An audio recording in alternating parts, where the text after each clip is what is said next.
Good morning. Well, let's start this book talk with prayer, shall we? Lord, we dedicate this book talk to you. Be glorified, Lord. What an awesome book, Lord. In Jesus' name. Well, I thought that I would just do one book talk on this book, Philosophy Encounters Life. What a title. Philosophy Encounters Life by Professor Kang, ShinJoo. It's one of those crazy guys that I know. This is the book that he wrote, 1,500 pages, a book that's standing on its own. He inspired me to write books, 1,000 pages long, except Amazon would only print 823. So I could only do about half of his, but still. Philosophy of East and West. I mean, 1,500 pages of intense, packed information. He definitely is a genius in my book. Well, this is a book that he wrote, 2006. 2006.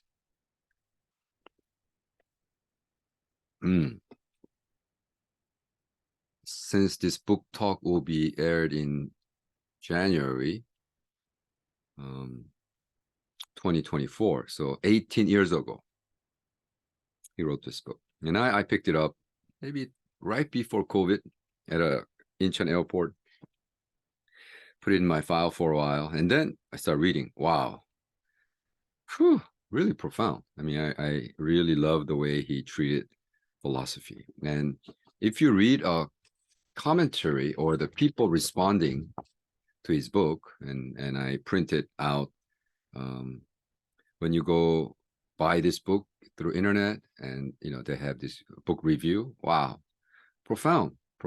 He said that one of the guy who had the highest review score, 5 points, he says, it's not about philosophy as noun, but living philosophy as verb. And something that I've been saying over and over again, even title itself, Philosophy Encounters Life. How profound is that, right? As Martin Buber said, all in life is all about encounter. So in a way, the title reflects existential philosopher named Martin Buber. So there's a sense of like, wow.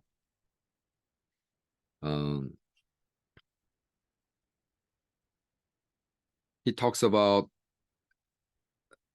how we need to turn our philosophy and then put it into life itself. In the prologue, he said that he encountered so many great thinkers when he was young. And I'm thinking, wow, that's so true too. Because when I was 18, 19, I remember reading, I wish I read Kierkegaard when I was 18, 19. Instead, I read, Martin Heidegger, which I really didn't understand. But Dostoevsky, Brother Karamazov, and all this literature that literally challenged me to think about life in the different light. And that's what philosophy does, right? The first chapter talks about philosophical approach in understanding about thinking. What is thinking? And then second chapter, making familiar unfamiliar. It's interesting how we're having a motorcycle tour to honor of Carl. Carl is our motorcycle buddy who passed away in September. So we rode motorcycle together, and one of the guys is a professional photo guy. He considered himself artist. And he said, art is basically making familiar unfamiliar. I thought, wow, that's interesting. Because that's what philosophy is, right? And think about most common things that we could think of. Is that why you're doing the things you do the way you do it? Can you explain, right? So it kind of matches. So I have to do a 2 book talk because I already did 2 book talk in Korean, and it kind of has to match. But they're so jam-packed right here. Professor Kang talks about, well, how do you do life? He said, how do you deal with something that you think you know, right? Like studying English, getting excited about sports, talking to your friend, liking your celebrities, sad about your goodbyes, mountain climbing, right? Listening to music, watching movie, reading a book, join the voting, yelling at little kids, attending a party, right? All this, I mean, he just lays over and over. It's like marriage, raising children, all that. All these familiar activities that you have engaged in your entire life, philosophy, ask, what is the meaning of that? Asking the meaning and making something familiar totally unfamiliar. And that's what philosophy is, right? So for example, I mean, someone is madly in love, then you ask them, do you love her? Yes. How do you love her? What is love to you? making that experience think through, right? Thinking through. Kant, German philosopher Kant said, well, if you don't have philosophy, then you really have then your life will ultimately end up in nihilism. It has no meaning, right? And in this book, he challenges us to look at capitalism and making the familiar capitalistic principle unfamiliar. So then we could really process, do we really want to be this capitalistic, right? First chapter, condition which activates our thinking. That's Korean transliteration. In Korean is 철학 사유를 발생시키는 조건들, which means condition in which activities activates our thinking, or more scholarly way of approaching would be catalytic condition of thinking, right? When do you actually begin to think? This is where the first chapter, he says, we don't always find ourselves thinking. So he's challenging the whole Descartesian way of being.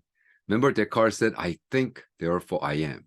So he defined being as a thinking being, as if we're thinking constantly. But he's challenging that. He said, well, no, honestly, we don't always find ourselves thinking, processing through thinking. And he brings out Martin Heidegger's example of how, you don't really wake up in the morning and thinking that, okay, I spent 8 hours in my bed, my pee-pee sack is full, I need to go. Okay, I'm going to now open my blanket and then stand up. My left will go first, my right foot.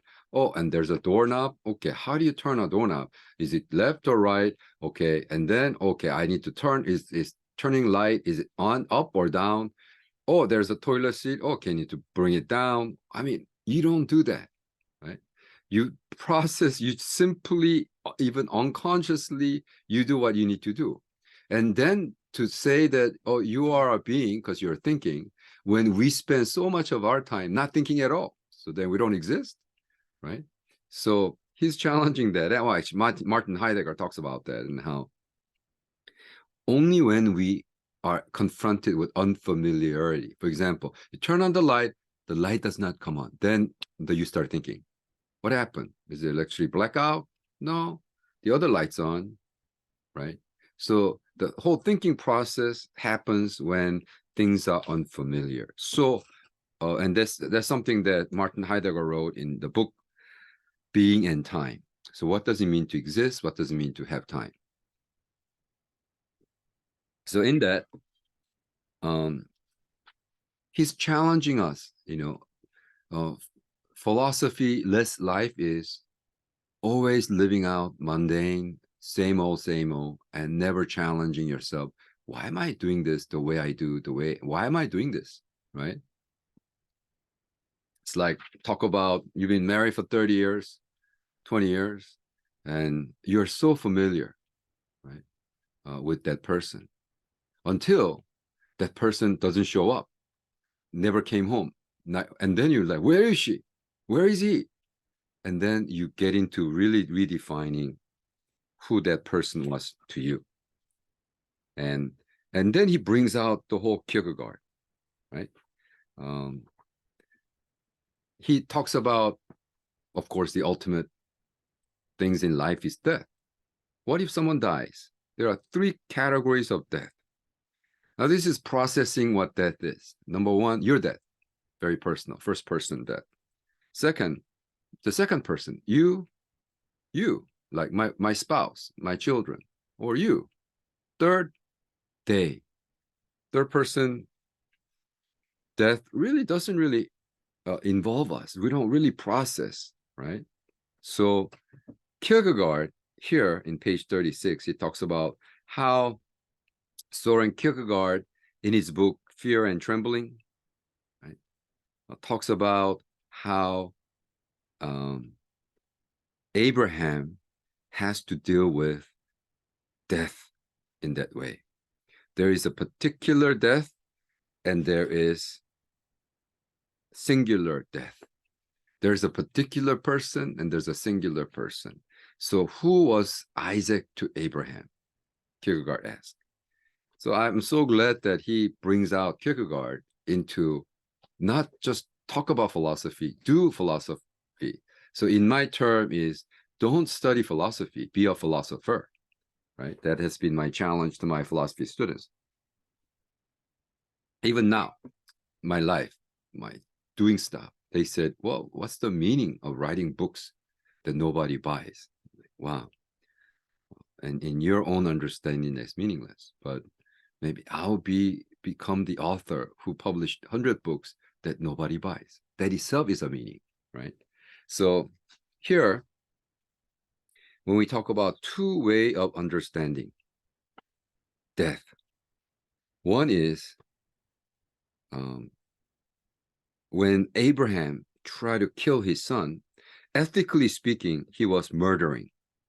But religiously speaking, he was offering his son as a sacrifice. And that's paradoxical. That's the paradox. If Abraham had no concern for his son, as soon as he heard, kill your son, okay, kill him, without even processing pain, going through struggle, then he's an idiot. He's an imbecile. He's mental case. You need to struggle. Like, how can a good God ask me to kill my son? And you struggle. And even through that struggle, Abraham decided, I'm going to embrace this paradox. That's why he becomes father of faith, right? And to Abraham, it wasn't the particularity. So Kierkegaard said, well, it wasn't a particular son. It was singular son. There was only one. You cannot replace. It's not like, oh, my Mercedes broke down, so I'm going to get a new one. There will be particular incidents. But Kierkegaard says, no, this case, it was singular, right? And he actually was able to overcome the law of contradiction. What is law of contradiction? In Chinese, it's called mosun. Mosun is a popular story about a salesman who was selling a sword, what do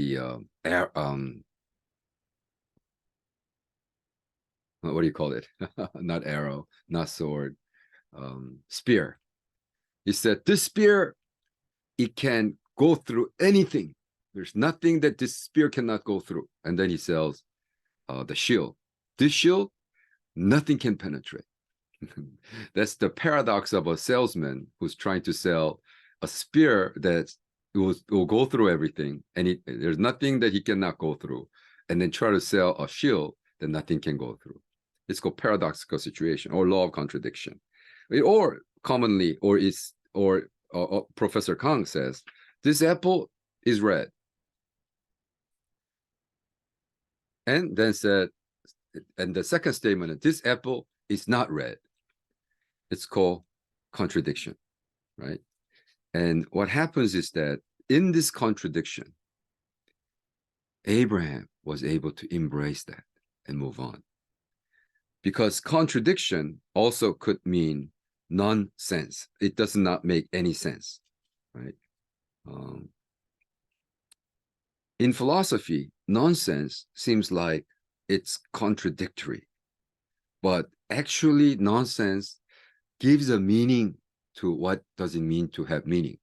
So for example, and I said this already, but when people ask me, why you write books that nobody buys? And you say that you publish almost 100 books that nobody buys. Isn't that contradictory? What's the meaning of that? It's no meaning. No, I am adding a meaning and I'll become an author who publish 100 books that hardly anybody buys. And that is a meaning. I'm adding meaning to meaninglessness, so to speak. Wow. Does that make sense? And Professor Kang talks about how Kierkegaard brings that to light and how we need to embrace the contradiction. Nonsense.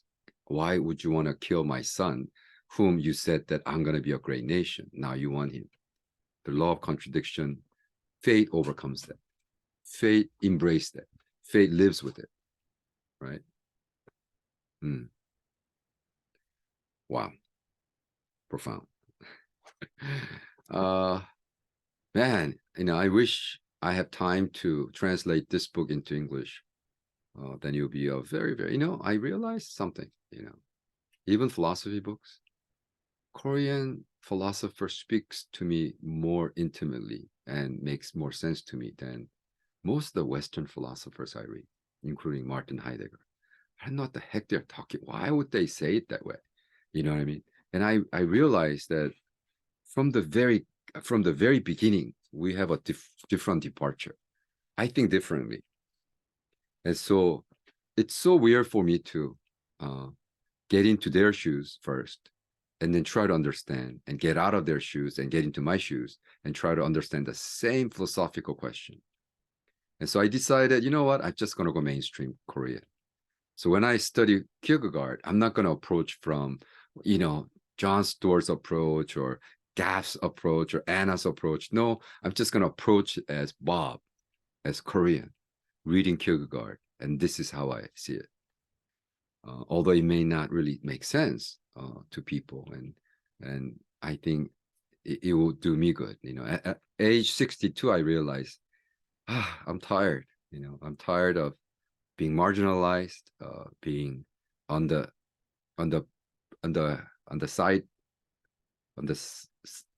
sidewalks.